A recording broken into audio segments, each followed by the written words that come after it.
Welcome to a special episode of Liberty Blue. This is Andrew Chelney. Nick is not here. This is a solo day one live reaction to all the news and notes that happened with the New York Rangers today in the first day of NHL Free Agency 2025. Obviously, we have a lot to get into with the K'Andre Miller trade, the Gavrikov signing, and a couple of minor deals as well for the Rangers, adding depth. We got better in terms of I do like Vlad Gavrikov. I do think that Vlad Gavrikov is going to be a positive addition to the Rangers. I do think also that the term at 7 years isn't ideal, but 7 million per year is fine. I think for Vlad Gavrikov, $7 million is fine, and also it'll look better as time goes on because of how high the cap is projected to go, especially with the next couple of years.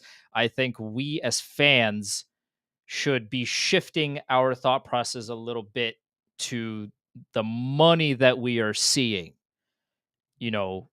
These 1 mil, 1.2 mil, 1.3 mil type deals are really not going to be here for much longer, right? With the cap going up so much. And that's why you're seeing some teams give players way more money than perhaps they would get in any other year right now, because the cap is going up so much and teams need to spend some of their space, right?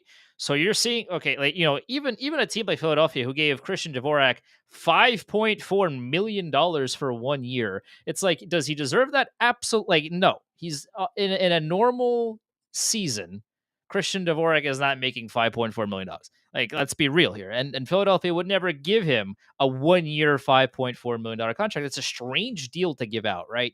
But the Flyers had the space. They need to use it. They're, clearly they were out on whoever else they were going after, at least early on. But maybe they, were a quick no out of Ehlers or a quick no out of somebody else, and then they pivoted to, let's say, Christian Dvorak to kind of fill up a little bit of that space. Maybe they needed to. Maybe they like Christian Dvorak so much that they were like, okay, well, we're just going to outbid everybody. We're going to give you a 1 year deal and just throw whatever money you want, and then we'll go from there.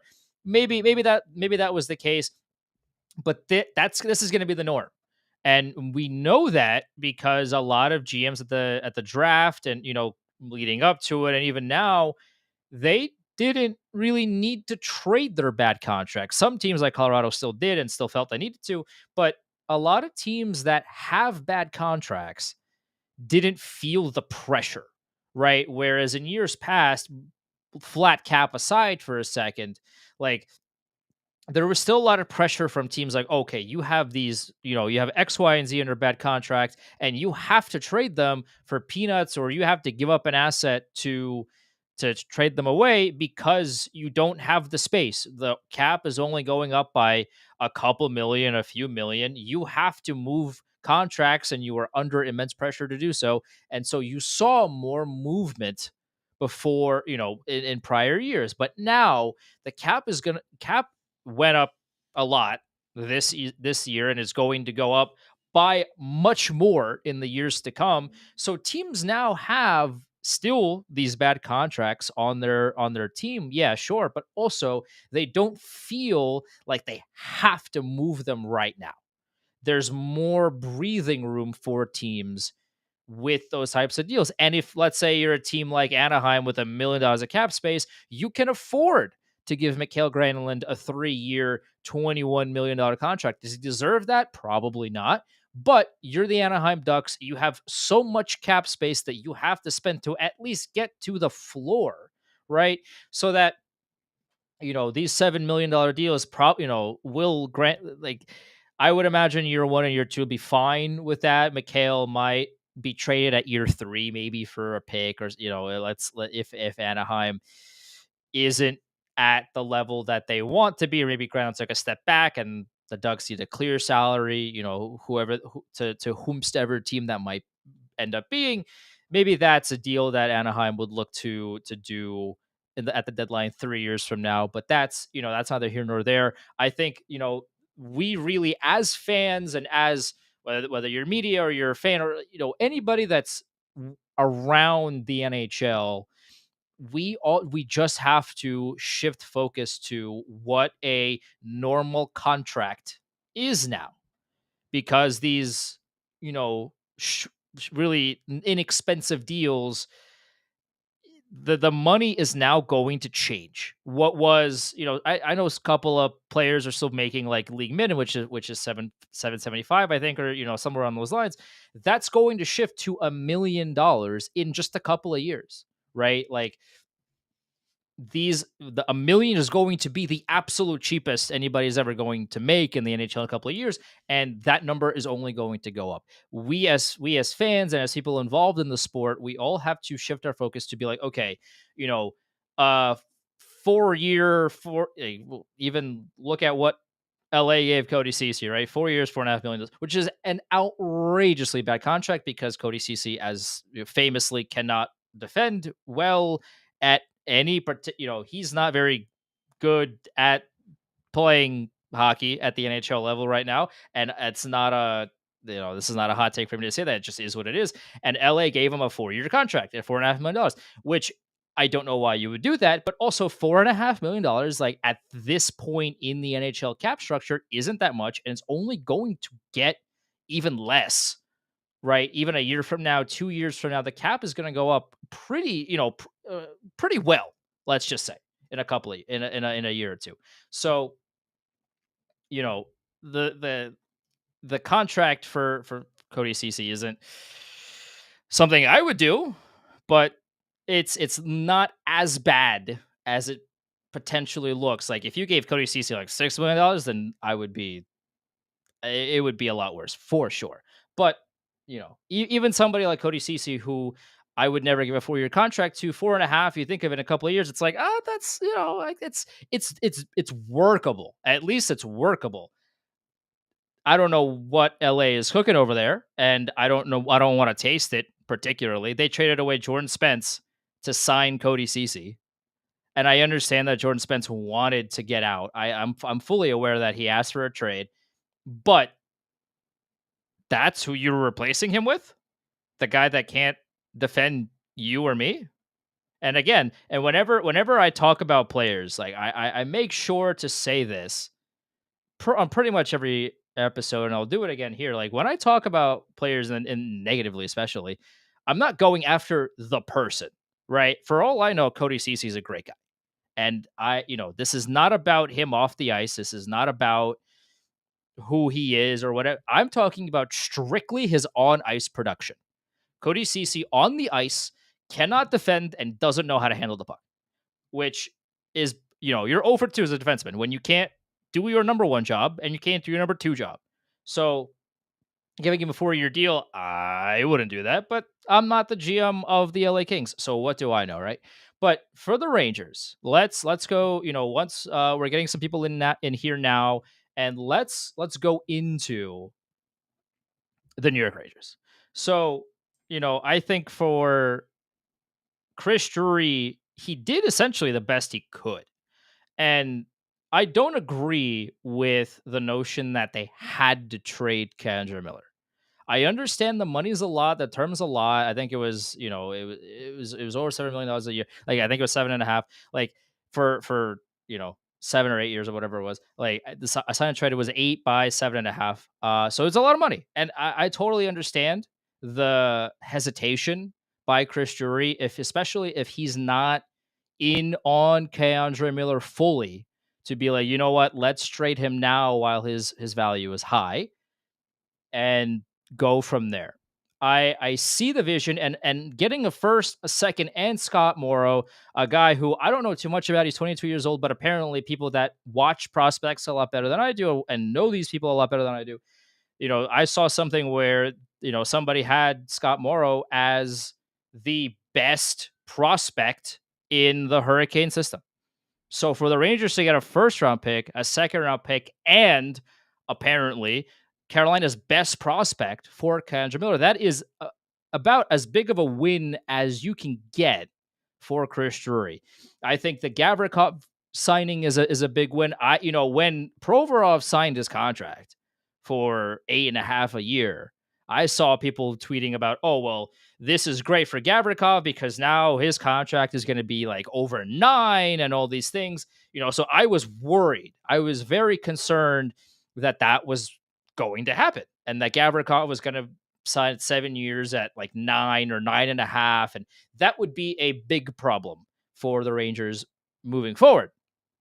7 years is a lot. I'm not going to sugarcoat that. 7 years is a lot for a 29-year-old defenseman who already isn't the fastest in a straight line or otherwise. He's not the fastest, but for a guy that defends as well as Gavrikov does, it finally provides Adam Fox with a genuine partner that can defend well.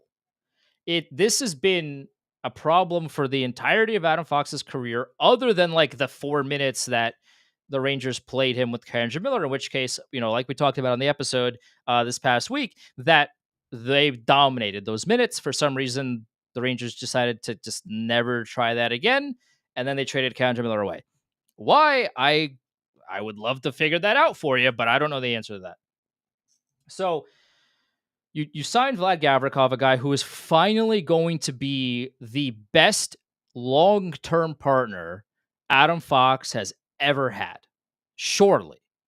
You think about everybody else that they've tried. Like last season at points, it was Soucy. Like, guys, would you rather Carson Soucy play with Adam Fox or Vlad Gavrikov? Like 7 years is a lot of term, and I'm not here to sugarcoat that. But Vlad Gavrikov was going to be a Ranger. This was an open secret for weeks. And honestly, like if the NHL, like I say this half jokingly, like if the NHL wanted to look at tampering, like that would be one of the places I would look. It's because like this has been almost a set thing for years now. Like not years. I'm not. No. I misspoke. For weeks now that Vlad Gavrikov was going to be a Ranger. So whatever tampering and all that, that the league wants to cut down on. I don't want to say anything, but like that's not the best look for Christian the Rangers. But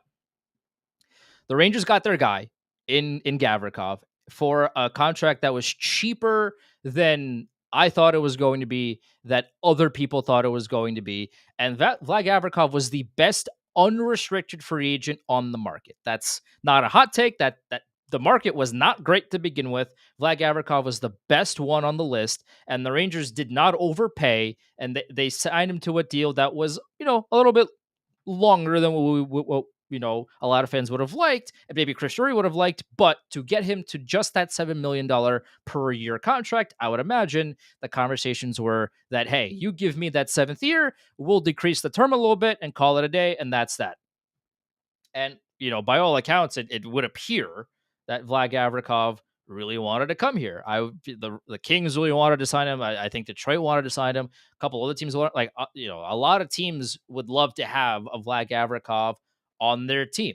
And again, you think about it, in 3-4 years, when he's 32, 33 years old, I would have to imagine that if needed, he's then going to be a much more movable contract, because again, the cap is going to go up by so much that $7 million for a player who is still going to be pretty serviceable at that point is something that is not going to be that difficult to move like it would have been in years past, right? Like if Vlad Gavrikov signed that contract in 2020, that it would have, let's say he's 29 in 2020, you sign him to a 7-year deal. Okay, well, that might be a problem, a few years down the line because the cap is flat.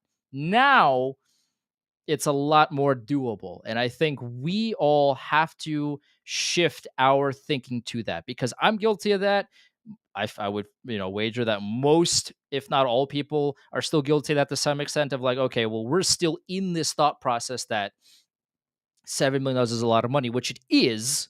But if we're looking at a 7-year deal, by the end of that deal, it's really not going to be a big percentage of the cap for the Rangers. And that's where we have to think about, where it's not the number, right? Especially for right now, the next few years, yeah, the numbers are going to be, I just got a comment from somebody on YouTube. So Matterful that he has a no move clause for the first 5 years. Yes, yeah, for sure. And I should have mentioned that. You're right, but also like I made the joke on Twitter earlier that everybody on this team who did not make. By the way, like this team did not make the playoffs, and like pretty much everybody on this roster has some kind of no trade clause or no move clause for reasons. Yeah, like I'm not saying the Rangers would want to move him or if Gavrikov would want to like I'm just saying that in the event that let's say Gavrikov would be willing to move and the Rangers would be willing like, in that situation,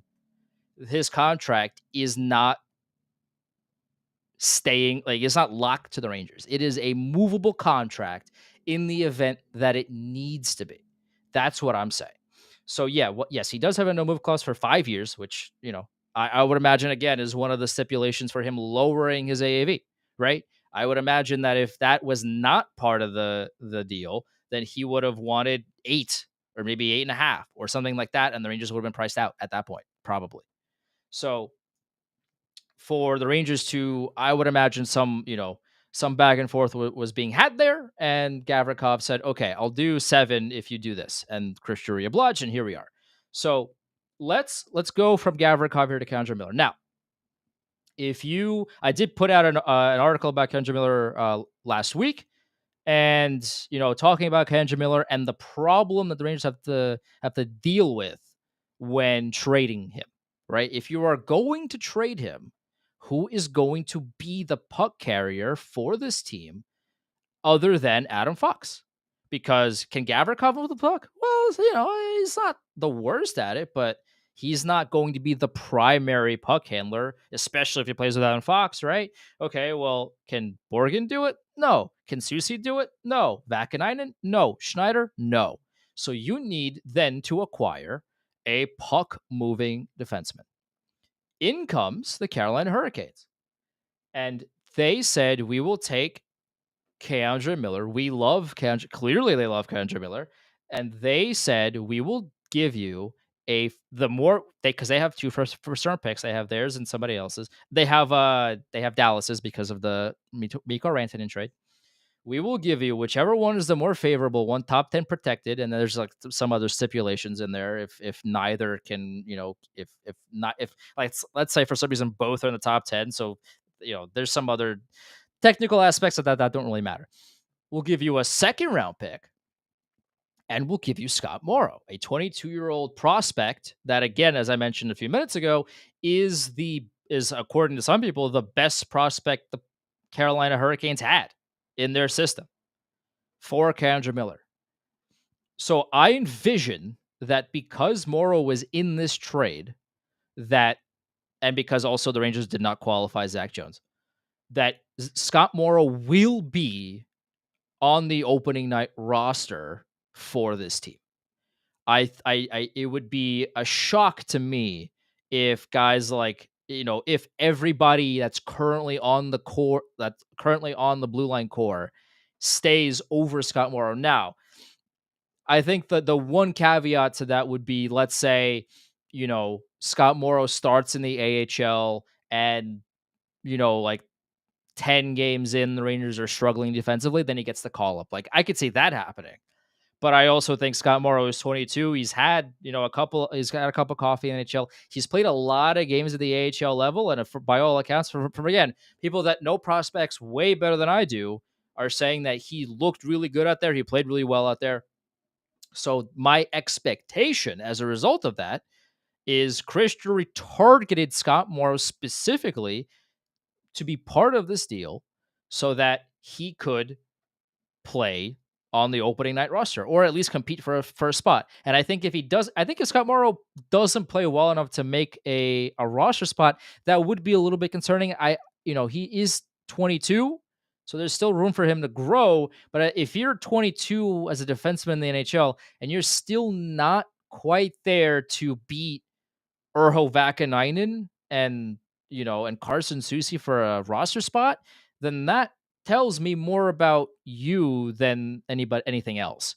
So I would have to wager that Scott Morrow is going to beat out somebody for a spot, and then like come December, Drury will be moving out an extra defenseman for, maybe a forward or something like that.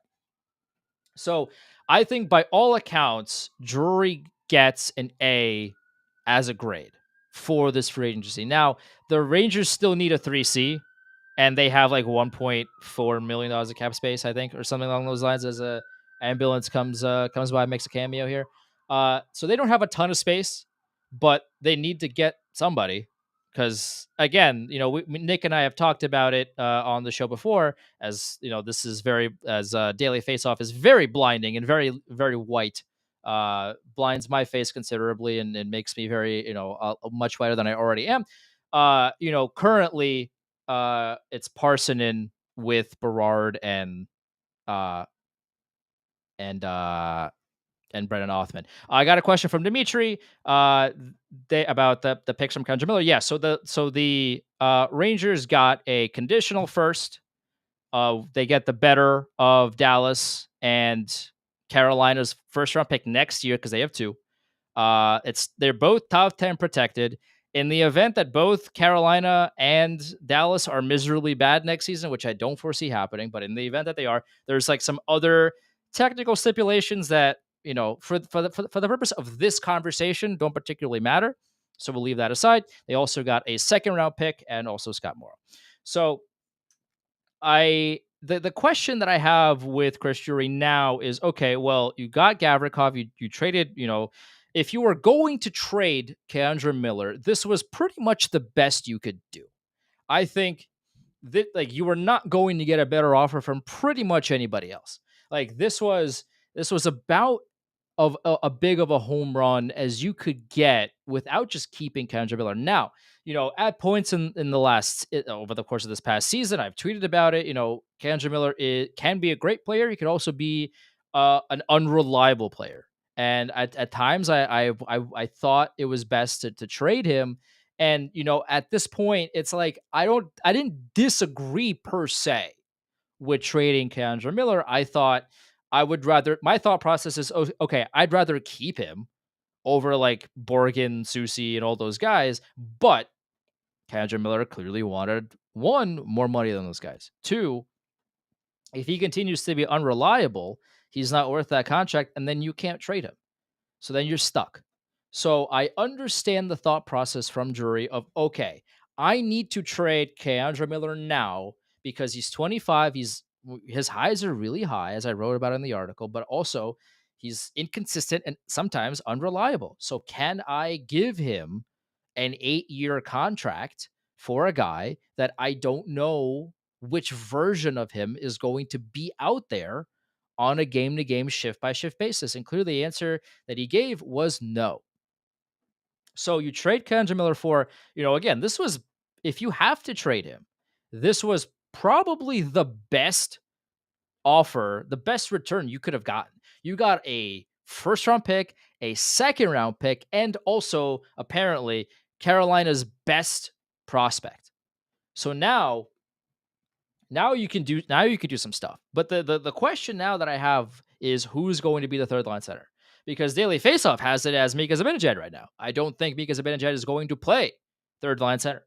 I do think he's going to be a top 6 winger for this team because, I think Vince put it out earlier today that, there's a chance that somebody like Gabriel Perreault could start in the AHL and work his way back up as he gets more acclimated or whatever, what have you. Do I agree with that? I don't really know. We'll cross that bridge when we get to it. But in any event, Nikolai Ehlers is not coming here, right? Like some other potential top 6 wingers are not coming here unless the Rangers move out a bunch of space, which I guess could happen. Like I guess if the Rangers traded out Borgen and Susie, then they can make that work. Okay, but then you get Ehlers, and you still need a third line center. And now you also need an extra defenseman because let's say you trade Susie and Borgen. Okay, well, Morrow slots into one of them. And then who are you going to play? Matthew Robertson? That's great and all, but you don't know what Matthew Robertson is. You never played him. So that would be a big gamble for Chris Drury. Now, I don't, but this isn't a very open secret that I don't particularly like Carson Soucy or Will Borgen's defensive, the way they play, the way they defend on the ice. That I've said this openly many a times at this point. So I'm not particularly saying that, you know, trading them away would be a bad thing or, an issue for this team. But if you're trading two players that you currently have penciled into your roster, you have to find other players that will fill those spots. So let's say Brayden Schneider moves up to the second pairing. Okay, well now, you have Scott Morrow and blank to fill it. You still need to find another defenseman, and you won't have much money to do that with. So the Rangers have $1.4 million of cap space left. They need to find a third line center. I mean, at this point, you have to go bargain binning. You have to do what Florida does. Like the Florida Panthers, again, they let a guy like Nate Schmidt go to Utah for I think it was a 3-year deal. And then in turn, they signed Jeff Petrie to a 1-year veteran minimum contract to fill that bottom slot. That's what the Florida Panthers have done while keeping all of their top guys and, and going from there. And if it doesn't work, okay, well, they make league minimum, so it doesn't matter. So, okay, well, then just find somebody else, right? Like, and Chris on YouTube put out a comment out here. I'll highlight it right here. Centers left, like Dante Fabro, Robert Frabby from St. Louis, right? If I'm not mistaken. Jack Roslovic, Mason Appleton, Pia Suter. Yeah, I would love Pia Suter, by the way. I don't think the Rangers will get Pia Suter because I think he's probably going to ask for more than the Rangers have in space. Like I don't think that Pia Suter would want to come to the Rangers on let's say a 1-year, $1.4 million deal, but it'd be great if he did. So we just got a comment from Jacob. They just signed Taylor Radish to a 2-year contract. Yeah, I mean that's cool. I don't know if that's the 3C that that they like genuinely like. I'm literally looking it up, looking up his name as we speak, just to obviously right remember who this person is. Yeah, well, first of all, he's listed as a right wing, so that's off the bat. Here we go.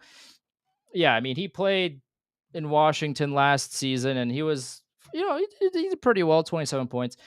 I'm interested in figuring out where he slots in. So Taylor Radish now a New York Ranger for 2 years, $1.5 million. Thank you so much, Jacob, and now Chris also for letting me know.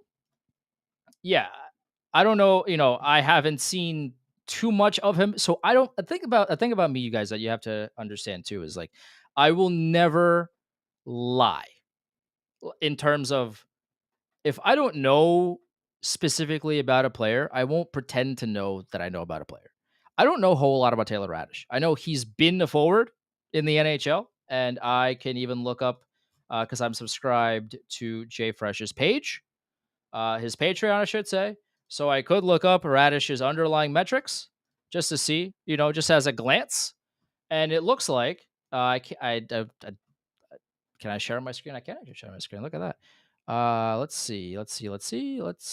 I can pull it up right here and show you his page. Let's take a look at his page. Let's do this here. Right. So let's share.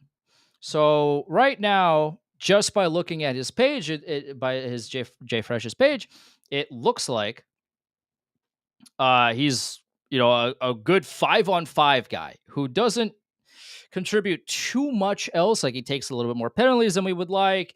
He doesn't contribute a whole lot of points per se, and his finishing isn't great. He doesn't play any special teams, but at 5-on-5, he's not a net negative. And for what it is, like for a league min type of deal, that's fine. I'm not too pressed about it. I think the Rangers are doing the right thing in bargain binning. So for league min 775 or whatever it was, I think it's fine. I think it's more than okay, and I'm not too pressed about it one way or the other. I think it'll be fine. Uh, so we'll. Oh, it's 1.5 per year. Okay, I apologize. I thought it was 775. Uh, for 2 years. No, no, no. It is 1.5 per year. Okay. So now this is interesting because while I do think he's going to be a positive here, the question now becomes, okay, well, who is going to be your third line center? Who? Is it going to genuinely be Mika Zibanejad? Because it might be. Okay. Well, I that's my biggest, like, the Rangers have so many wingers. I'm interested in maybe maybe Drury's cooking up a wing for a center trade or something like that. Like, I'm interested now because I think again, I'm not gonna lie to you. I'm not gonna sit here and pretend that I've watched Taylor Radish's specific game tape for 60 games. I'm not gonna, like, I didn't do that, and I'm not gonna sit here and tell you that I did. Right? Like, that would be silly, and you don't watch, you're not listening, you're not watching right now for me to make something up. I'm not gonna do that to you. I haven't watched a whole lot of Radish tape, but at first glance, the JFresh page at 5-on-5 was pretty favorable, and that's one of the key issues. Well, one of the many key issues the Rangers had last year, where at 5-on-5 they were a tire fire.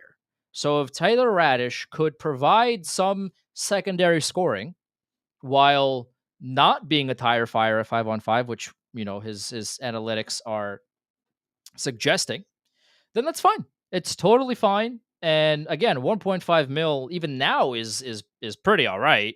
And next year is going to be even better. So not too worried about it at all. I think this is a good bet on somebody. He's 27. He's been around the league. He played in Washington last season. He played all 82 games. He's somebody that is very low risk and high reward. He could definitely be somebody that, you know, is can benefit the team. Like, it would very much surprise me if Taylor Radish, for what he is going to be a negative impact. I think off of first glance, off of his analytics page, he's going to be, at least at 5-on-5, a positive addition. So yeah, that's totally fine by me. So I think overall, Chris Drury is getting an A out of me from what he's done so far. And some of that could be, you know, if like, let's say the Rangers had $30 million of cap space. Obviously, that's not reality, but just walk with me for a second, right? Like, let's say Rangers had a bunch of cap space. I would be more worried only because then, there was a lot more wiggle room to do outlandish things, right? And I'm not like this. This goes for every team. Like, it's not specifically a Rangers issue. Like, maybe the only team I would trust with that kind of cap space is Florida right now, right? But like, Florida is really crushing it right now with Bill Zito and his staff. So the and it's the same feeling I have with the Knicks as a Knicks fan of, their roster is pretty much set, so they can't do any silly things that would make this problem worse. They can't go and, like, they can't sign Cody Cece to a 4-year deal for reasons unbeknownst to mankind, right? Like, they can't. The risk inherently becomes smaller because they don't have all that space to go out and play with. And we've seen we've seen why a lot of people, including myself, don't trust Drury with a lot of cap space, because he traded away Jacob Trouba and waived Barclay Goodrow and had to keep none of that money. Jacob Trouba went to Anaheim for the entirety of his contract. The Anaheim, the Rangers retained no money in that deal, and they waived Barclay Goodrow and kept none of that money in that deal. And what did he do with that money? Well, he gave Borgen that 5-year deal. He, traded for Susie. He gave Vakanainen that 2-year extension. Like, he gave Parson a 2-year extension. Like, he had, there's question marks to be made about what Drury would have done with that cap space. And it's a fair question to ask, I feel like. But in this situation, given what he had to work with, I would call this an A out of Chris Drury. He didn't have a whole lot to work with, right? He had, I think it was like 14 million total, and even then, like, had to go to Will Cooley, it had to go to Gavrikov, or something along those lines. And for the money that he had, he did a good job.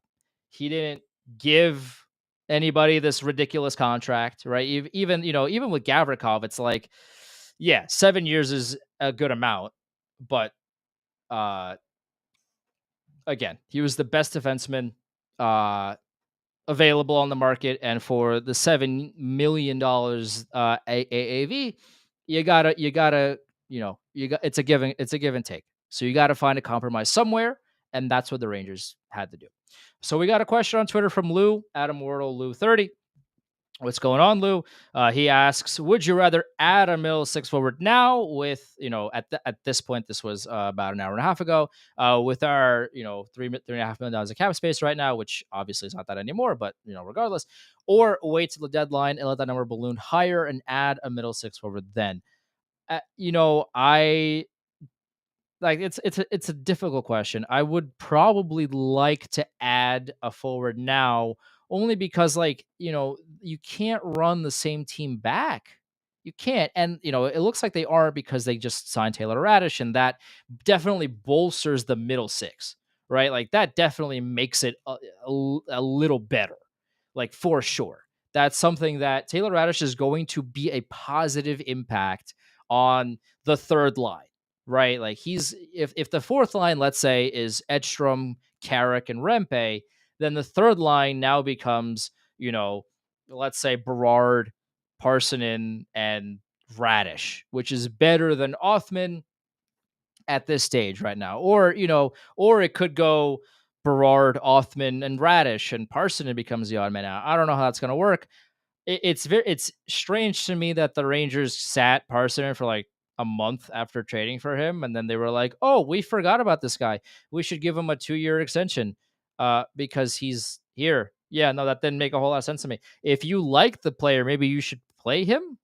And I don't know what other thing. I'm sure the teams were going to take a flyer on Parsonen, but clearly you like them enough to give him a 2-year deal. Why did you not play him for a month? That was very silly to me. I didn't really understand it, but but here we are. So, yeah, I think overall the Gavrikov contract is an A. I do think the Kendra Miller, if again, if we're going to frame it as, if you have to trade Keandra Miller and there is no other option, what grade would you give this trade? I would give it an A plus. I think Drury got every last drop from the fruit of the Carolina Hurricanes. Like, he really got everything he could have from them, like a first, a second, and their best prospect for somebody that is unreliable, and could be great or could continue to be inconsistent. Is a trade that the Rangers weren't willing to make that gamble with Kendra Miller, sign him long term. Carolina is, and it could work out for them really well. Who knows? But Drury was set on trading him, and for what he got for him, I give it an A plus. You're not going to get a better deal. You're just not. So it's great for that. And now Taylor Radish, I'll give it an A. Like, again, I don't know too much about him, but off of initial thoughts and initial analytics and all of that, and his paper stats too, it appears like he's not going to be a negative, which is, more than what we could say for other players that Drury has traded for, /signed, what have you, so far. So, yeah, I mean, I think Drury did well. I really do think he did well. And yeah, I mean, Dimitri, he puts out they did trade Susi for a 3C. I would agree. I would love to trade Carson Susi for a third line center. I don't think there's a market for him right now. I do think there might be a market in like 2 weeks, when teams that have missed out on a lot of players that they potentially wanted to are looking around and saying, "Oh no, oh, we need a defenseman, like, right now. Like, we need to go in a training camp with another defenseman." And then they might trade, like, let's say, a team has an excess of centers, they might trade a third line center to the Rangers for Carson Susi. if I'm a GM of a different team, I would not be trading for Carson Soucy, but clearly I am not a GM of an NHL team. So what do I know, right? So, maybe and again, and oh, I forgot to mention, like, Will Cooley got extended for 2 years at 3.9 million. Like, the thing about this is I probably would have liked a longer extension for Will Cooley. I think he's one of the more dynamic and more reliable two-way players on this team, if not the most reliable, genuinely. Like, he is somebody that really stepped up his game this season. I think he's somebody that is going to be an NHLer for a long time, and I would have liked to see a longer extension for Will Cooley. I think this is an okay gamble for Drury. I think it's a uh, an agreement on both sides. Where, yeah, I mean, Will Cooley could, I guess, and Dimitri put out a comment about, potentially Cooley scoring 25 or whatever. Yeah, like, there's a world in which, like, Will Cooley becomes a 25 goal scorer and could command a lot of money in 2 years. But I think, he's betting on himself. I think Chris Drury is okay with that. I think Will Cooley is going to be a Ranger for a long time. And I think in 2 years, as long as Will Cooley continues to be this player, I think, a 6 year, a 6x5, a 6x6, maybe even a 6x like 6.5 could be relevant. And again, 6.5 sounds bad now. Let's say, if Will Cooley was like a 2x6.5 now, it'd be like, okay, wait, I love Will Cooley, but that's a lot of money. Yes, now. But in 2 years from now, 6.5 might is not going to be that bad. So, like, let's say in 2 years from now, you give Will Cooley, whether that be a 6x6 or a 6x5 or a 6 by whatever, it's going to be a lot more palatable. So I do, both sides are gambling here a little bit, right? Of Drury's gambling that Will Cooley isn't going to be a 25, 30, 35 goal scorer. But Will Cooley is gambling that, okay, I'm going to get even better. So I would want more money in 2 years from now. So both sides have come to the agreement that, okay, we are going to gamble, separately here. And we'll see who comes out the winner. And, I don't foresee Will Cooley to fall off a cliff. I think he will continue to get better, and I think Drury understands that as well. And I think this is kind of a mutual agreement of, as long as things keep going the way that they're going, Cooley will get a long term extension here in New York. That's what that's how I read the tea leaves into this. I think this is kind of a bridge deal as, Panarin's contract expires and we get closer to the end of other big contracts. Maybe Panarin takes like a discount to stay, like, because he's not going to make his next contract is not going to be for $11.5 million. Like, it's just not going to happen. Because, he's getting to that age where, he's going to be falling, from his prime. And that's, it's par for the course for every player. He's not going to be 26 anymore, so he's not going to get that massive payday that he would have gotten a couple of years ago. So, he's not going to make $11.5 million.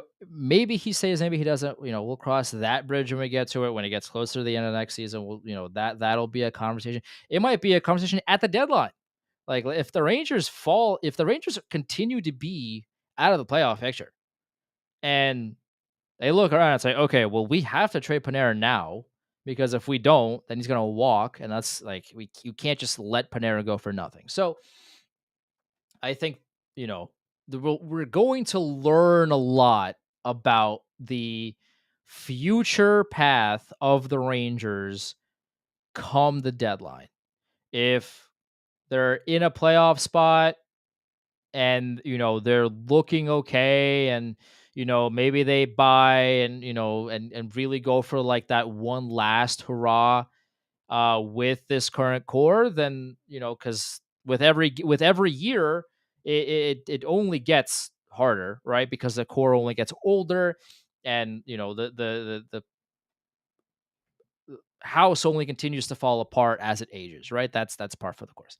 So, you know, I think the disconnect that Drury and Laviolette had, and I say this because Chris Bernard put out a comment about the disconnect between Drury and Laviolette, which yeah, it was very obvious that there was some kind of disconnect. But again, like, you're the general manager of a team. If you don't like the way your team is coached, you either talk to them, or if that doesn't work, you fire them. And we talked about it with Nick during on the show a bunch of times, where if you're a general manager and you don't agree with the way that your head coach is running the ship, then fire him with like 20 games left, or during that ridiculously bad stretch, when they went 5-15 in November and December.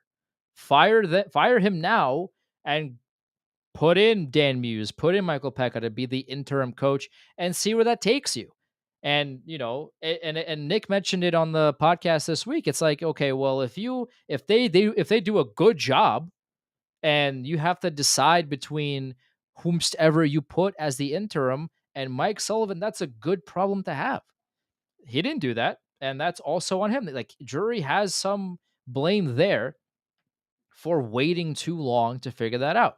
So, okay. So at least the disconnect is gone, because clearly Mike Sullivan and Drury have been friends for a long time. Drury has wanted Mike Sullivan for a long time. So, I would have to think that now the front office and the coaching staff are going to be on the same page. It's a matter of time before we finally see, where that leads and how Mike Sullivan's going to deploy his players and what have you. But to recap here, I think Chris Drury, for what he did do, made some really great moves. I like the Gavrikov signing. I like the, Kandra Miller. If you're going to trade him, you're going to have to. If you have to do it, then the Chris Drury got everything he could get for him out of Carolina. What Carolina's doing, I don't know. And we got a comment on YouTube about it, like, confused as to what Carolina's doing. Way too much for Miller. Yeah, I mean, there's a potential that Scott Morrow, I should say, could be better than Kendra Miller straight up. Sure, that's a possibility, and it's impossible to say. But again, it's a matter of now versus the future, where it goes back to the Family Guy bit of, oh, I can get a boat, or I can get whatever's behind the door. It could even be a boat, right? Like, what Kendra Miller is at this point. What Kendra Miller is at this point, or for the most part, you do. There's some ironing to be, there's some issues that need to be ironed out for sure. And no one's here to, I wrote an article about it a few days ago, about how there's still some problems with Kendra Miller's game. So yeah, Scott Morrow could be better than Kendra Miller, or he could not be. And when the idea from Carolina right now is that their window is open to compete for a cup now, not a couple of years from now, not when Scott Morrow, becomes the player that he will be. It's right now. So they felt that this was in their best interest to do. I don't know, Carolina is run by a lot of really smart people. So I don't want to be quick to throw any shade to them, or kind of question what they're doing, but that is a lot. It's a lot to give up for a player that is inconsistent and you know might not be great every shift of every game, and it's very difficult to do so. But for Miller specifically, it's like one shift he looks like he's going to be Gordie Howe, and the next he just completely loses an assignment and gets beat very easily and give up, and the other team scores a goal against, and you look at him and you're like, dog, like, where were you? Like, what are you doing? Right? So he's very Jekyll and Hyde, and maybe Carolina can fix that. Who knows? I'm rooting for Keandre. I think he's going to be a great fit in Carolina, in Rod's system, and I hope he finds success there. But Cuylle extension, 2 years at 3.9, I think it was. Like, it's something that I like that they signed him, right? That's a given. 2 years is short. Is a bridge deal. I don't know if I would have given him a bridge deal, but again, I think Cuylle is betting on himself, and I think Drury is willing to make that bet as well. So it's is it ideal? Probably not, but I do think there's an understanding for both sides that you know that there's a long term partnership here as well. So Gavrikov contract, like I said, I really like that it's not $9 million. 7 million is a lot more palpable. Uh, Rangers got a lot for Kendra Miller. Will Cooley extension. I would have liked a longer deal, a bridge in a gambling situation's fine. And Taylor Radish, like I said, I don't know too much about him. I haven't seen his tape too much, so I don't want to lie to you and say that I know everything about him. But his primary, looking at his analytics really quickly, shows me that he won't be an issue at 5-on-5, which has been one of the Rangers' biggest issues for forever at this point, like a long time, like at least a decade, right? Like even their, like this the conference finals runs have all been hang on by the seat of your pants and then uh get to free, to the conference finals. I'm seeing now a comment that the Radish news is fake. Let's take a look. Taylor Radish. I mean, I don't know about that. Seeing multiple reports, like Puckpedia is saying it. So if Puckpedia is saying it. So I wouldn't. Yeah, I'm not saying that. Yeah, I,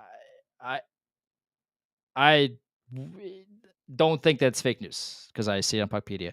But I do see some people, super excited that Taylor Radish is not a part of the Caps anymore. I mean, again, I don't know. I haven't seen a whole lot of his tape, so I'm not here to lie to you and say I know all about him. So Scott Morrow did play in the playoffs, yeah, as Dimitri in the YouTube comments is highlighting here that he did play in the playoffs, so that's a good sign. I do think he makes the opening night roster. Uh I think the Rangers end up trading Carson Soucy for a third line center. Maybe Borg. No one's trading for that Borgen contract. That's not happening. But I do think a team that misses out on a defenseman will inevitably bite on Carson Soucy, and I think that is where the third line center comes from. And that's it. I mean, the team can't do too much, but for what Drury did, I really liked it. So we'll see where it goes from here. That's all the news and notes for the Rangers for day one. Yeah, the Rangers didn't give Cody Ceci a 4-year deal, which is the best news of all of this. The Seattle Kraken gave Ryan Lindgren a 4-year deal for $4.5 million. Like Rangers, the Cody Ceci and Ryan Lindgren now have the same contract, which is hilarious because both of them can't play defense. So neither of them can defend at all. Like if you look up Jay Fresh's page on Ryan Lindgren has a 0% war. 0 percentile war. 0. Like, I've ragged on Ryan Lindgren enough. I'm not gonna repeat myself again. You know my stances on Ryan Lindgren. But I don't know what Seattle is doing at any moment in time. I really don't. I have no idea. Genuinely. I don't know what they're doing, what their plan is, what they want to do. I couldn't possibly tell you. It's like they are playing be a GM, but they're playing be a GM with a so the player that's controlling the team doesn't really understand, doesn't know what they're doing. Like it's genuinely the strangest roster I think I've ever seen. I don't know what their ultimate goal is, but I guess we'll find out. We're thankfully, or I guess whatever, but like we're not Seattle Kraken fans, we're Rangers fans as of right now. Given what Drury did, I like it, and we'll go from there. And really appreciate everybody listening and following along here. I'm Andrew Chelney. This has been day one free agency reactions for the New York Rangers. Nick and I will talk to you later.